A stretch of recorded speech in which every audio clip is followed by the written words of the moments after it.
So to make our hand crocheted, finger crocheted puff flower, you only would need one color if you want. I'm going to use two colors just so you can see a little bit better how it goes with our beginning magic circle and then adding the petals on with the puff stitch.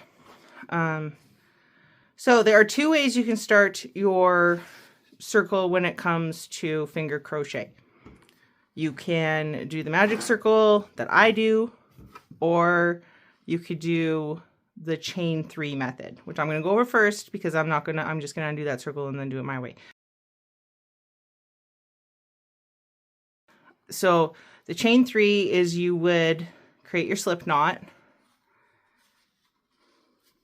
You want to, this is the one we are crocheting around. So we want a pretty decent sized loop for that one. Then the way I figure it, we would want a smaller loop for our second chain.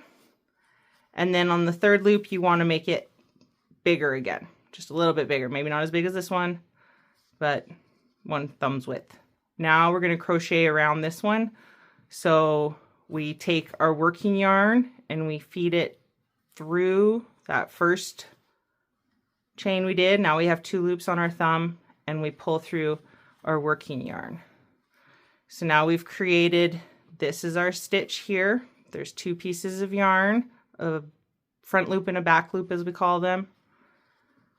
And that's our first crochet stitch. And then you're just going to do that again. So keeping this loop on your thumb, take that working yarn up through that middle first loop again, so that you have 2 loops on your thumb, and then pull through a loop. Now you should have 2. They look like V's. And you can snug them kind of together. So we would be doing 5 of these around this beginning one. So that's 3, 4, and then 5. So what I kind of am lost here is how do I tighten the circle? So I find that there's always a space here and I try to pull on this tail, but that doesn't really tighten the circle for me. So maybe I should have started with a smaller circle so I could redo it again, make it smaller, and then it would work better. But you should have 5 V stitches around the circle. So now I'm going to show you the way I prefer to do it because you can pull it tight, but it is a little trickier with yarn that doesn't like to slide well. So I take my yarn in my hand, I'm going to hold it with my thumb, and then I'm going to go around my hand, the back of my hand, and then back to where my thumb is, and then I'm going to cross it, hold it with my thumb, and then go to the back of my hand again. Now I'm going to hold it like this. I'm going to go through this first one that I'm holding, not the one that's still free. Then I'm going to pull that one under and up, and then twist and pull the working yarn through. And now you can kind of adjust, tighten this off a little bit, but not too much, and then adjust your working loop, and then take this tail and just move it like that. And now we're going to knit around this 2 pieces of yarn, not super tightly. I guess we're crocheting, pardon me, not knitting around. Crocheting around the same way we did around that first loop of the chain 3. So you're feeding the yarn into the circle and then back out. And as you go, you can kind of pull on this yarn tail and tighten it up a little. 1, 2, 3 V's, so 3 stitches so far.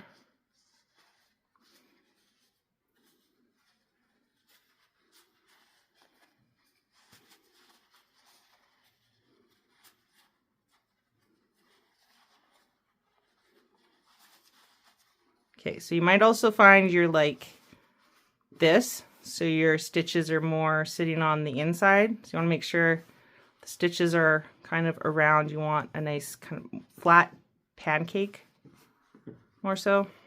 1, 2, 3, 4, 5. Now I'm going to take my yarn tail. Hopefully I'm not going to break it. Pull it tight. And this is why I prefer this method, because there we go. I can get a really nice tight circle. So now we're going to take this loop over here, and then we're going to be pulling up through that, but we need to change our yarn color. I'm going to change my yarn color just so you can see how it works. So if you need to put stitch markers in your stitches so you know where you're working, you can do that too. That was cool.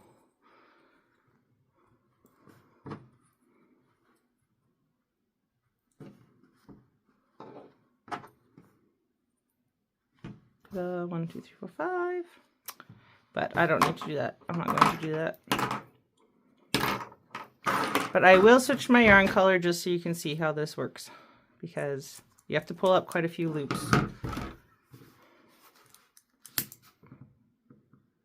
If you did want to change your yarn color, then it would be like this is your middle, what do you call it, pollen?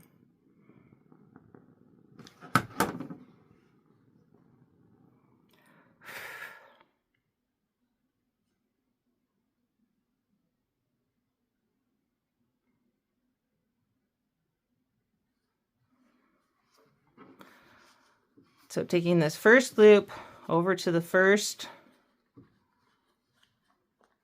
space, now you're going to pull the loop up through all of that. And you want it to be a loose 1 finger's width. Now we're going to take their yarn and we're going to wrap it around our thumb. And then we're going to take it from the back of our circle, and we're not going to go through that first loop again. We're just going to go through the crochet stitched part. So push it through, pulling up the loop. So now we have 3 loops on our thumb. I'm going to do that one more time. Wrap the yarn around your thumb. You can hold it with your fingers back here and to help push it through. And pull up another loop. So now we have 1, 2, 3, 4, 5 loops on our thumb. Take your working yarn and you're going to pull it through all 5 of those loops. Have a nice big loop. Take that and you're going to chain 1. I prefer chain 1. I did do one flower where I did a chain 2. So if you want to try that as well, maybe we'll try chain 2 this time. Okay. So chain 1, chain 2. Then we're going to come back down to that same where we pulled those through with our loop. Take the working yarn to the back, the loop is on the front, and you're going to push it through. And this is actually the back of our petal. So if you flip it over, this is where we get our puff. So I find when I do the chain 1, it's a little tighter, so your puff might be a tighter puff. So we go on to the next one. We do it exactly the same. So we go and we pull through all 3. So you can see the loop is pink, and the crochet stitches are the green. So there's 1 loop, wrap around my thumb. Now I'm not going through that first pink loop anymore. I'm just going through those green ones. Pull up, do it again, wrap around, pull up. And then let's just do a chain 1 on this one. And then back down. And then there we go. So that's the difference between your petals. So this is a chain 2, it's a bigger, looser kind of petal, and then this is a chain 1. It's gonna be a tighter, smaller petal.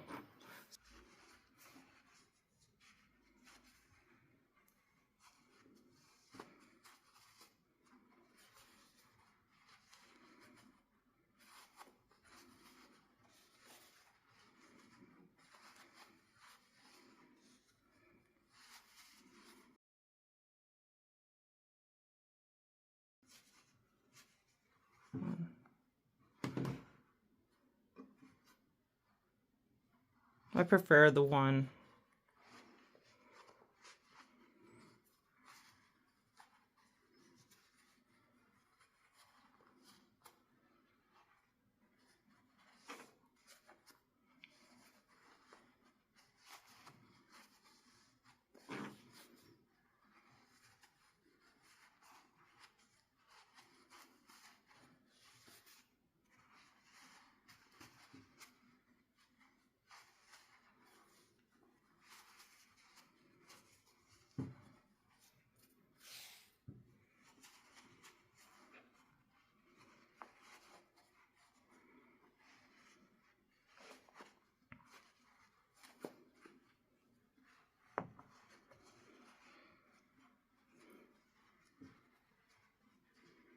So then we have our last one.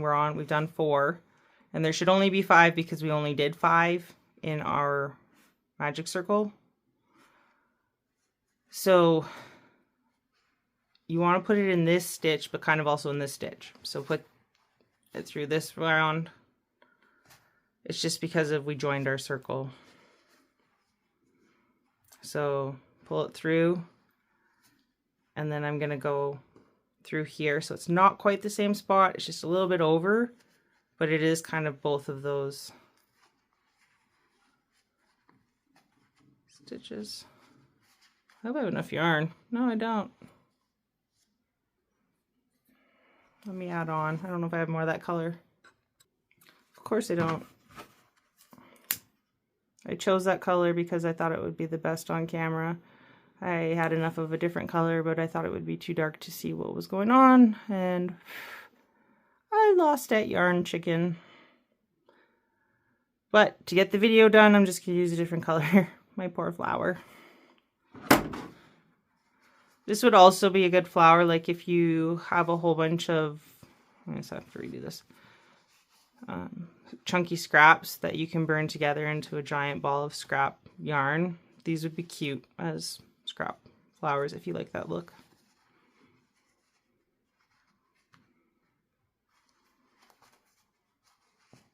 So 1, 2, 3, 4, 5. Pull through.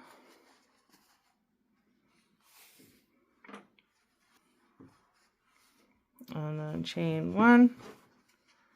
Back down. Or your chain 2 if you preferred the chain 2. And then I just pull that through and cut on this side. And continue to pull that through. Pull it tight, kind of making this loop smaller. And then take this yarn tail and it just goes to the back. So you can see when you use a different color, there's definitely some overlap, but it kind of looks like the pollen in the middle of the flower. If you do it all in one color, back is kind of pretty too for a blanket. So then you would just take your 2 ends, tie them together, or I prefer to just cut really, really short.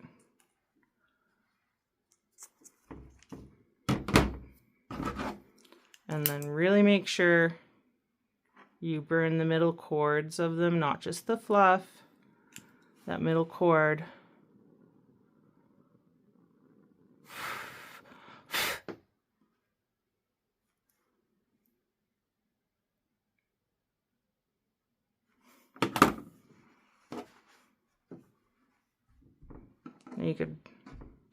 You can do them individually and tuck them away, like burn them, tie them, whatever you prefer.